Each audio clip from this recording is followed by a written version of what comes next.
농경지가 13% 줄어든다.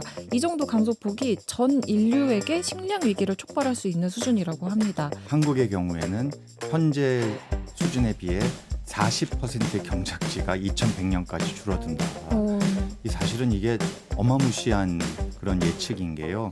이미 우리나라는 80% 이상의 곡물을 수입하는 전 세계적으로 가장 곡물 자급률이 낮은 나라 중에 하나거든요. 그런데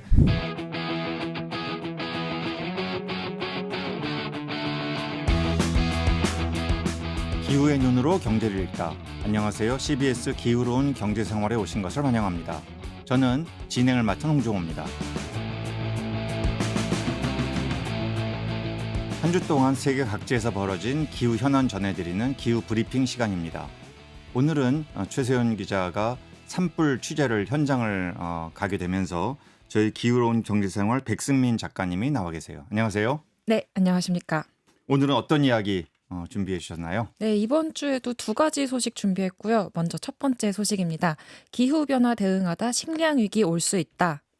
이게 정확하게 좀 우리가 보셔야 되는 게 기후 위기 때문이 아니라 네. 사실 그런 면도 있죠. 기후 위기 때문에 식량 위기가 올 수도 있는데 이거는 그렇죠. 기후 위기에 또 대응하다가 그러니까 탄소 배출을 줄이려고 하다가 식량 위기가 올 수 있다. 이게 또 새로운 각도인 것 같아요. 그렇죠? 네, 맞습니다. 저도 이 논문을 이제 쭉 읽어봤는데요. 일단 논문 내용 좀 요약 좀 해주세요. 네, 말씀하신 대로 다름 아니라 기후 대응을 위해서 산림을 늘리는 과정이 농경지 축소로 이어지고 있다라는 연구 결과입니다. 농경지 축소가 이제 식량 위기까지 갈 수 있겠죠. 네. 한국 연구진이 분석을 했고요. 네이처 클라이밋 체인지에 주요하게 실린 내용이라서 소개해드리면 좋을 것 같아서 가져왔습니다. 네. 일단 탄소 중립 모델링 연구를 주로 하고 있는 전혜원 카이스트 녹색성장 지속가능대학원 교수가 페이차오가오 중국 베이징 사범대 교수와 함께 이끄는 공동 연구진의 결과물이고요.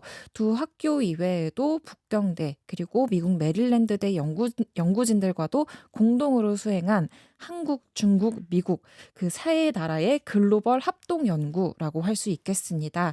이 연구팀이 2021년부터 현재 감축안으로는 지구 온도 상승 1.5도 아래로 유지할 확률이 11%에 그친다. 그래서 탄소 감축이 더 가속화되어야 한다는 연구 등 기후 대응에 대한 결과물을 좀 지속적으로 내어왔거든요. 이 분야에 대한 좀 전문성이 있는 팀이라고 볼 수 있겠죠. 그래서 일단 지금 상황은 좀 전 세계적으로 탄소 흡수를 위해서 산림을 확대하고 있는 추세라고 해요. 그래서 이 연구팀이 전 세계 토지를 5제곱킬로미터 단위로 작게 쪼개는 방법으로 토지 활용을 좀 분석을 한 겁니다. 연구를 진행한 전혜원 교수와 우리 기후로운 경제생활 그 팀이 직접 이야기를 좀 나눠봤는데요. 우리나라의 경우는 좀 면적이 좀 작잖아요. 그렇지만 뭐 다른 나라는 국가 면적이 워낙 크다 보니까 국가 단위로 분석하면 좀 정확하지 않다. 그래서 중국 팀과 상의를 좀 했고요. 그래서 전 세계 토지를 5제곱킬로미터로 작게 쪼개는 방법으로 분석했다는 겁니다. 네.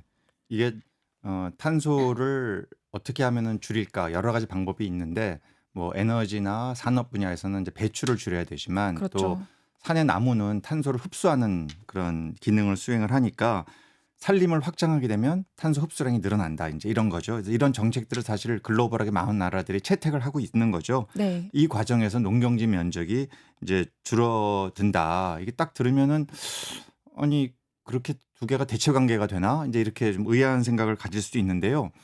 브라질이나 인도네시아 이런 나라를 생각해 보시면 됩니다. 시청자들께서 이렇게 굉장히 땅 면적이 큰 이런 지역에서는 농경지 확대를 위해서 또 열대우림 파괴를 해왔던 나라들이잖아요. 그러니까 오히려 열대우림을 보호하거나 열대우림을 확장해서 탄소 흡수를 많이 하겠다. 그럼 결과적으로 농경지 면적이 줄어들게 되는 거 아니겠냐. 이제 이런 식의 생각에 이르게 된 거죠.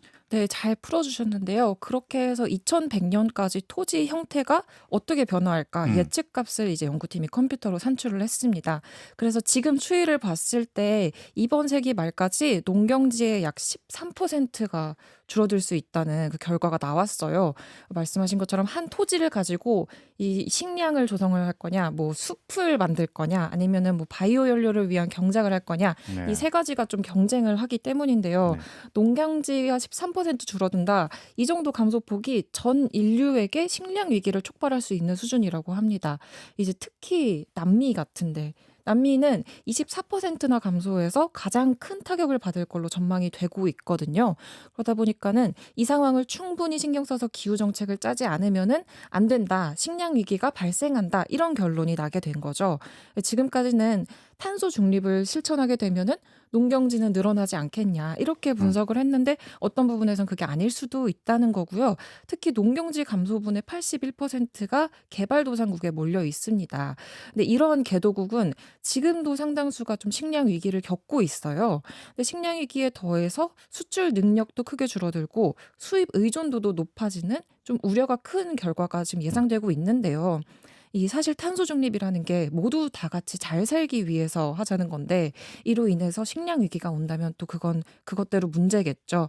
그렇다고 또 탄소 중립을 좀 포기할 수는 없는 상황이고 좀 대중 입장에서는 받아들이기 좀 복잡한 연구 결과 같습니다. 그래서 네. 교수님은 좀 논문 어떻게 보셨는지 예, 사실은 궁금하더라고요. 우리 방송에서 그동안에 기후 위기가 심화되면서 폭우라든지 가뭄, 폭염 이런 것 때문에 농업 생산성이 줄어든다 이런 얘기 많이 했잖아요. 네. 그래서 실제 전 세계적으로 이미 그런 현상들이 벌어지고 있고 뭐 커피 작황도 나빠지고 카카오 작황도 아주 저희가 열악해지고 여러 번 네, 얘기했죠. 그렇게 얘기를 하지만 동시에 또 인류가 정말 마음을 다잡고 우리가 탄소 배출을 줄이고 탄소 흡수를 늘리기 위한 정말 가열찬 노력을 해야 되겠다. 그래서 1.5도 맞춰보자.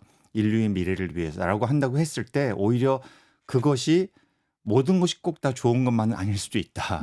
그렇게 되면은 이 경작지의 면적 자체가 줄어들어서 특히 많은 개도국, 이미 식량을 수입하고 있는 나라들, 이런 나라들의 경우에는 경작지 줄어들고 사실은 식량을 현재 수출하고 있는 나라들도 그렇게 되면은 경작지가 줄어들어서 수출 역량이 줄어들 수도 있거든요.